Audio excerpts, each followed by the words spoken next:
धन मनुष्य के जीवन की सबसे बड़ी आवश्यकता है। धन वो अस्त्र है जिससे मनुष्य जीवन के अनेक संकटों को टाला जा सकता है। वो उपकरण है जिसे संसार की सारी भौतिक संसाधनें प्राप्त हो सकती हैं, किंतु धन से सब कुछ प्राप्त नहीं हो सकता। सुख संसाधनों को हम प्राप्त कर सकते हैं, सुख प्राप्त नहीं कर सकते। सुरक्षा के उपकरणों को हम प्राप्त कर सकते हैं, सुख के भाव को हम प्राप्त नहीं कर सकते। आनंद, संतोष, प्रसन्नता ये धन से प्राप्त नहीं होता, किंतु हाँ, आनंद, संतोष और प्रसन्नता से यदि कार्य करोगे तो धन अवश्य प्राप्त होगा। तो आइए और इसी प्रसन्नता के साथ कहिए राधे राधे। सफलता और असफलता, मनुष्य का जीवन इन्हीं दो पहियों पर चलता रहता है, इसी के आसपास मंडराते रहता है। अब ये सफलता और असफलता अत्यंत लाभदायक भी हो सकते हैं, हानिकारक भी सिद्ध हो सकते हैं, निर्भर करता है मनुष्य पर। बात की जाए सफलता की, तो जैसे ही सफलता आती है वो मनुष्य के मस्तिष्क चढ़ जाती, वो अपने मार्ग से भटक जाता है, लक्ष्य से भटक जाता है, अनुचित कार्यों में उलझ जाता है, विनाश की ओर अग्रसर हो जाता है। किंतु यही सफलता यदि वो मस्तिष्क से निकाल के हृदय में बसा ले तो उस सफलता को अनुभव भी कर पाएगा, अपने कर्तव्य भी अनुभव कर पाएगा, सोचेगा कि कैसे इस सफलता से समाज का, चार लोगों का और भला कर सकूं, और वही सफलता उसके लिए वरदान बन जाएगी। यही बात की जाए असफलता की, तो जैसी असफलता आती है तो मनुष्य उसे हृदय में बसा लेता है, दुखी हो जाता है, हारा हुआ अनुभव करता है, जीवन में आगे बढ़ने का साहस जुटा ही नहीं पाता। उसे क्या करना चाहिए? उसे हृदय से निकाल के मस्तिष्क के दृष्टिकोण से देखना चाहिए कि ऐसा मैंने क्या किया जिससे मुझे असफलता प्राप्त हुई। स्वयं को सुधारना चाहिए, तब यही असफलता उस मनुष्य के लिए वरदान सिद्ध होगी और अगली बार सफलता उसके पास अवश्य आएगी। तो स्मरण रखिए, सफलता और असफलता आपके लिए लाभदायक भी हो सकते हैं, घातक भी हो सकते हैं, विध्वंसकारी भी हो सकते हैं। निर्भर आप पे करता है कि आप क्या मस्तिष्क से देखना चाहते हैं, क्या हृदय में बसाना चाहते हैं। अंत में निर्णय आपका है।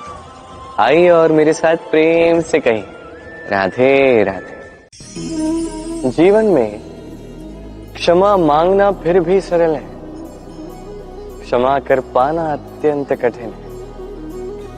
क्षमा दो अक्षरों का ये शब्द है, किंतु बहुत बड़ा ये शब्द, अत्यंत महत्वपूर्ण ये शब्द। कभी कभी किसी और को क्षमा करना फिर भी थोड़ा सरल होता है, किंतु स्वयं को क्षमा कर पाना अत्यंत कठिन हो जाता है।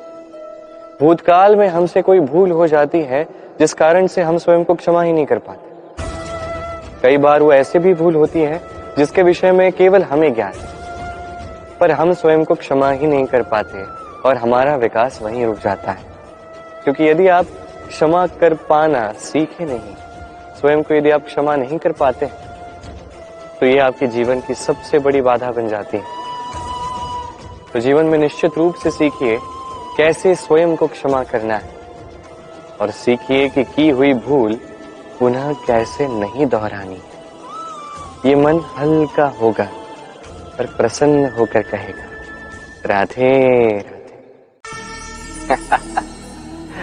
हास्य, मुस्कान जीवन में अत्यंत आवश्यक होते हैं। कहा जाता है कि ये हास्य और मुस्कान हमारे जीवन में औषधि की भांति कार्य करते हैं, हमें स्वस्थ रखते हैं, हमारे जीवन के इस अनुभव को और भी अधिक सुंदर बनाते हैं। किंतु हर औषधि की भांति इसके साथ भी वही है। हर औषधि उचित समय पर, उचित मात्रा में और उचित प्रकार से ली जाती है। यदि ऐसा नहीं होता है तो ये औषधि भी शरीर को हानि पहुंचा सकती है। अब आप सोचेंगे कि हास्य से क्या हानि पहुंचेगी? यदि आप किसी और पर हंसते हैं तो हो सकता है उसके हृदय को ठेस पहुंच जाए, उसके भीतर का मित्र उसका अंत हो जाए और भीतर का शत्रु जाग जाए। किंतु यही यदि हम सबको साथ में लाकर सबके साथ हंसते हैं तो हो सकता है कि भीतर के इस हृदय के भीतर छुपा हुआ जो शत्रु है उसका अंत हो जाए और भीतर से मित्र निखर कर बाहर आए, है कि नहीं? अब आपको उदाहरण देता हूं। जब द्रौपदी दुर्योधन पर हंसी तो वो महाभारत का कारण बनी, किंतु यहीं जब पार्थ और माधव साथ बैठकर मुस्कुराए तो धर्म की स्थापना हुई। अब आप क्या चाहते हैं? किसी पे हंस के उसे ठेस पहुंचाना चाहते हैं, या सबको साथ में लाकर, सबको साथ में हंसाकर सकारात्मकता फैलाना चाहते हैं? निर्णय आपका।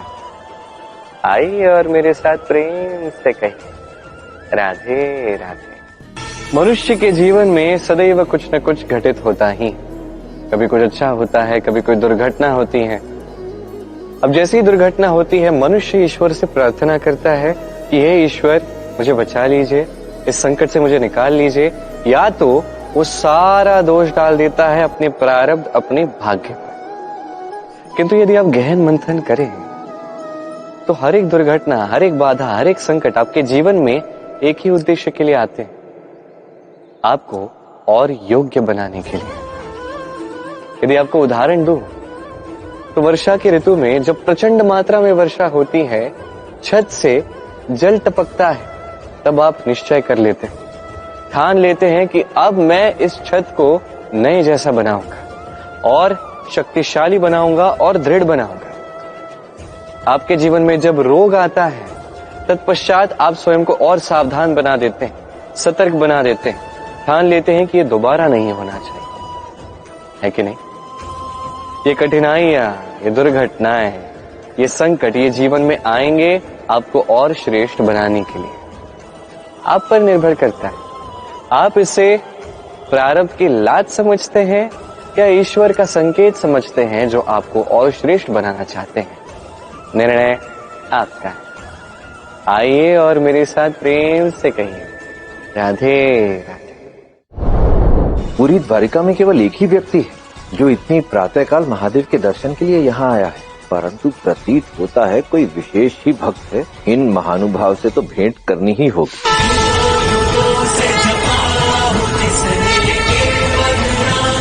जय श्री राम।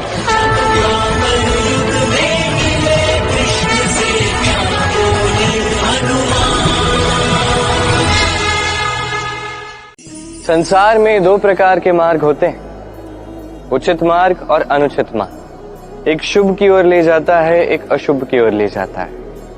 कई बार अज्ञानतावश जीवन में हम वो मार्ग चुन लेते हैं जो अनुचित होता है, फिर स्वयं को आश्वासित भी कर देते हैं कि अब यही मार्ग पर चलना होगा, यहां से लौट के जा नहीं सकते। किंतु यदि मैं आपको सत्य बताऊं तो वो केवल आपका भ्रम है। आप में बस संकल्प की थोड़ी कमी है, उसे जागृत कीजिए और बढ़ाइए। आप देखेंगे इस संसार में ऐसा कोई मार्ग नहीं है जहां से पुनः लौटकर आया नहीं जा सकता। ऐसी कोई सोच नहीं है जो बदली नहीं जा सकती। यदि आज इस क्षण भी आपको लग रहा है कि आप किसी अनुचित मार्ग पर हैं और आप शुभ मार्ग पर जाना चाहते हैं, तो वहां से मुड़िए, लौटिए, पुनः चौराहे पर आइए और वही मार्ग चुनिए जो आपके लिए शुभ है। थोड़ा समय लग सकता है, किंतु निश्चित रूप से आपका मंतव्य और आपका गंतव्य दोनों अधिक श्रेष्ठ हो जाएंगे। आइए और मेरे साथ प्रेम से कहिए, राधे राधे। सिंह, देखा जाए तो सिंह वन का राजा है, किंतु जब सिंह को वन के राजा को भूख लगती है तो उसे भी बाहर आके कर्म करना पड़ता है।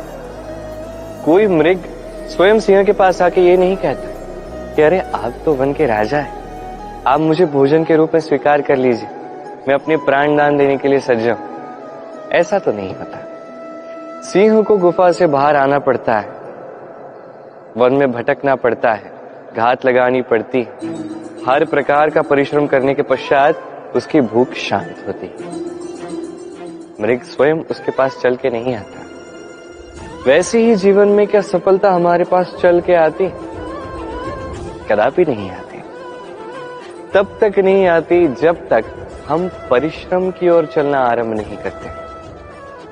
आप चलना आरंभ कीजिए इस परिश्रम के पथ पर और आगे बढ़ते जाएंगे। जैसे जैसे आप परिश्रम की राह पर आगे बढ़ेंगे, सफलता स्वयं चल के आपके पास आएगी। तो जीवन में निरंतर प्रयास करते रहें, परिश्रम करते रहें, सफलता प्राप्त करें और मेरे साथ प्रेम से कहें राधे राधे। किसी वृक्ष पर लगे फल को देखिए, वो कितना सुखी अनुभव करता है, सुरक्षित अनुभव करता है। उसे जिस भोजन की आवश्यकता होती है वो उसे उस वृक्ष के जड़ों से प्राप्त होता है। शाखाएं, डालियां उसे सहारा देती, पत्तियां उसे आश्रय देती, उसे छाया प्रदान करती।